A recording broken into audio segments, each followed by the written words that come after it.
Okay, so what I'm going to do is I'm just going to give you a kind of an introduction and overview to conservation finance in this first presentation, and then I'll kind of introduce the rest of the presentations. So conservation finance itself has actually become its own full discipline. And I think in the past, a lot of the time that finances were simply just that one of those processes, steps in the entire process. And once we had the funding, that was it. And then you went on to your project.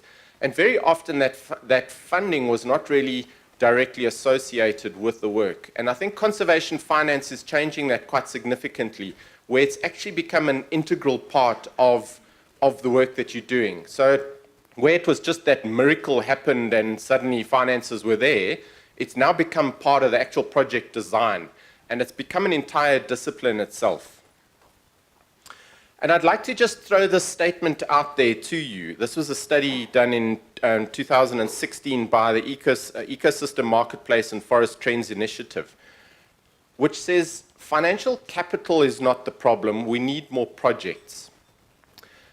And simplistically, it really says that we need to design, if we design our projects better, the financial resources are there. And I think that is important. And this is a kind of, I think, the key focus of a lot of the conservation finance. But let's pull it back just to our protected areas in South Africa. And this graph shows the development of protected areas over the last 120 odd years.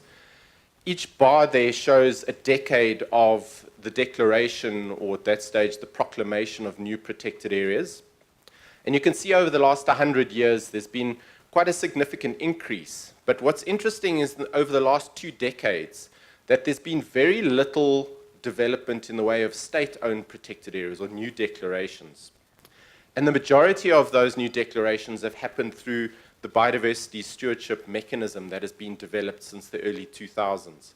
And I think it's an important element to look at when you're looking at conservation finance, the difference in the financing between state-owned protected areas and something like the biodiversity stewardship mechanism. It has different needs, it has different funding opportunities. And if we look at, this is quite relevant to the talk earlier that Dave Balfour gave, is around, this is unfortunately not taking into account the latest 2016 National Protected Area Expansion Strategy. It's looking at the 2008 strategy. But the first column, we're looking at 4 provinces as examples of how the latest declarations are contributing to the protected area expansion targets. The first column was the 4 provinces there, Eastern Cape, KZN, Mpumalanga, and the Western Cape. The first column shows, at that stage, the 2008 protected area expansion target.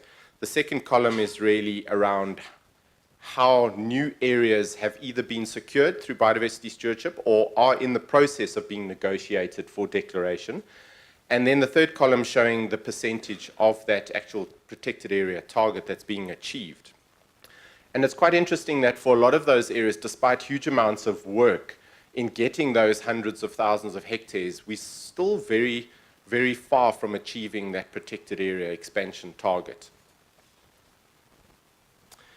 So what are the take-homes from that particular component? So firstly, we've got about 9.7 million hectares of state-owned protected areas that have been developed over the last 120 odd years. That's directly from the third quarter report from the Department of Environmental Affairs Protected Area and Conservation Area database, so quite up to date. What's interesting is that there's a further 450,000 hectares that have been formally declared through the biodiversity stewardship mechanism over the last 15 years.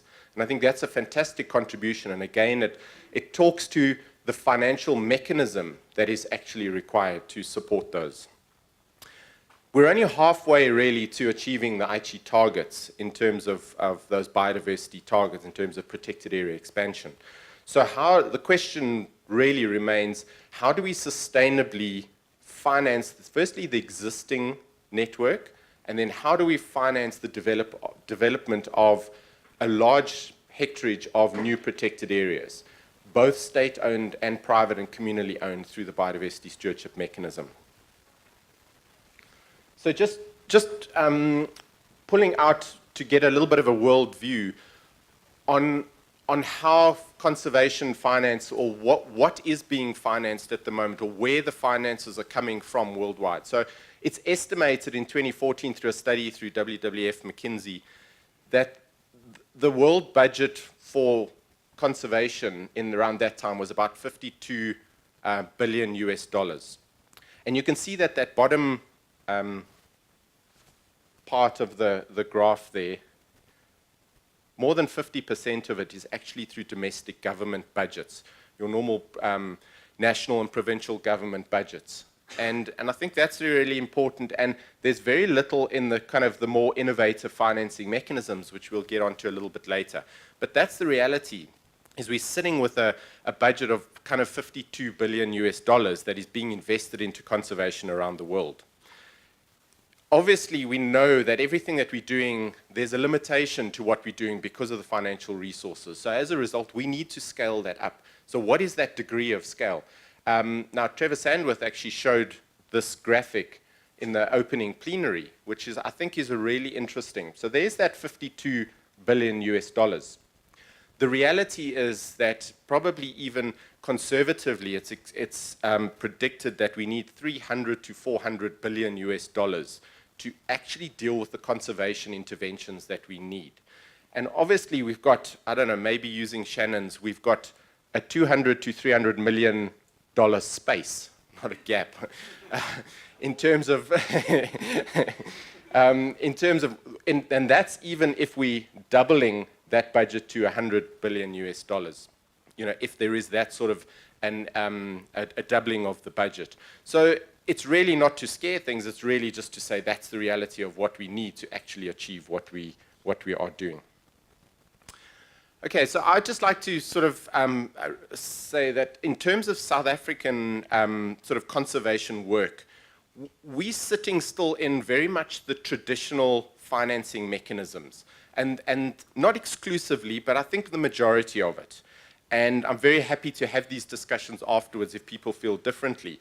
But really, the main focus, and we're sitting in that block where the majority of our funding still comes from provincial government, national and provincial government. It's government budgets, etc. That's where the majority of the funding comes from.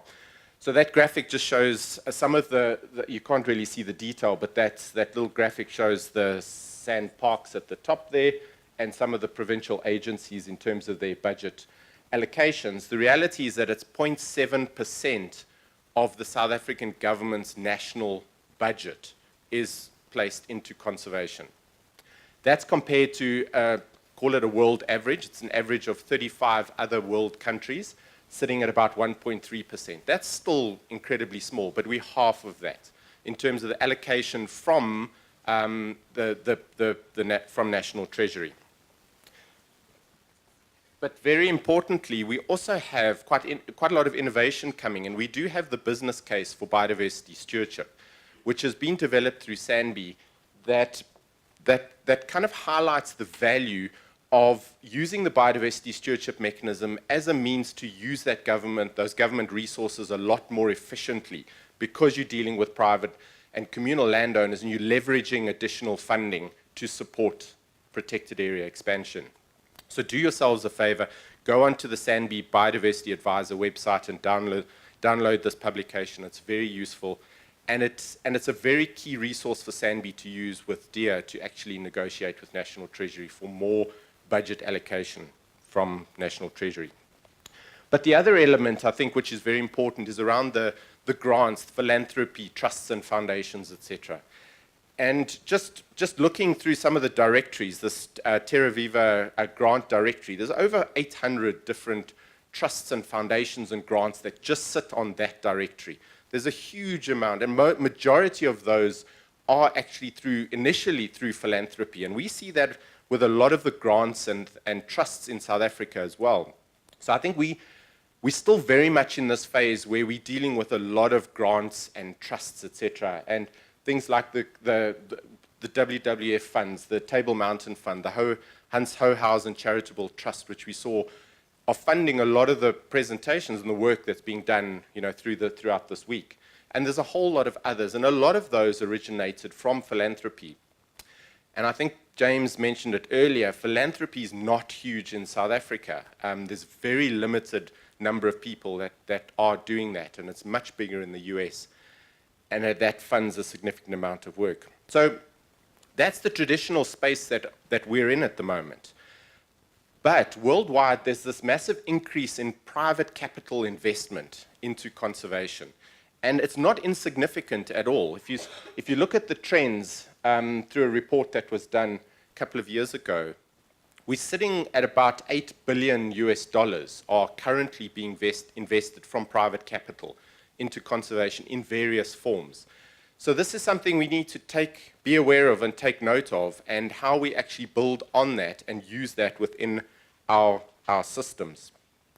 So I think the next logical progression for us is to not move away, but build on the use of national government resources and your traditional grants and trusts, etc., and start looking at using the market economy to drive investment. And I would like to say there are limitations to this. You need commodities, you need something to sell, and it's not always going to work. But what I've done is I've just highlighted just some of the elements that could be used in this kind of these market-based mechanisms, because this is being developed quite significantly around the world in various forms. So things like carbon trading, so the RED Plus, again, the limitations are in where you can do that. There's other voluntary markets which are being developed in various forms, etc. Hugely expensive, but hugely valuable if you can get it right. Carbon taxes, those sorts of things. You've got certification schemes, and I think from a production landscape point of view, these are very important. So Forestry Stewardship Council, there's like the Rainforest Trust, there's a whole lot of agricultural type of certification schemes that allows investment of private capital into environmental management.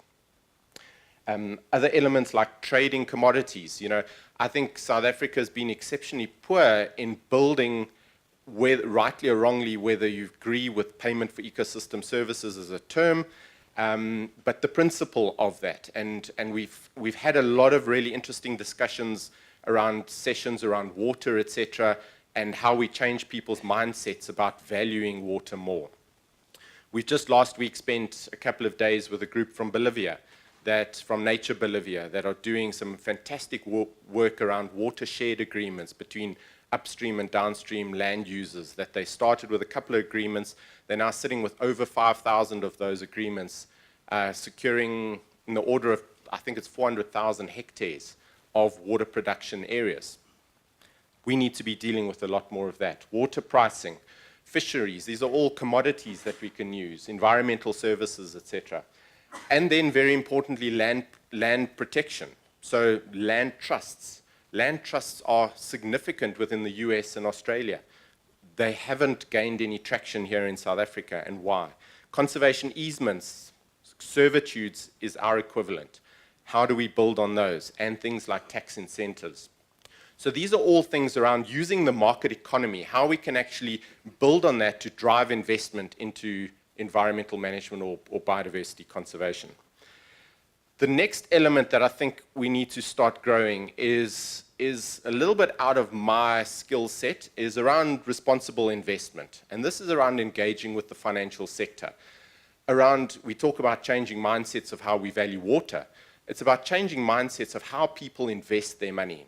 Historically, people have invested in shares, companies that get them the biggest return on investment, whether it's Shell or whatever it is. It does not matter as long as the return on investment, the bottom line, is secure and increasing.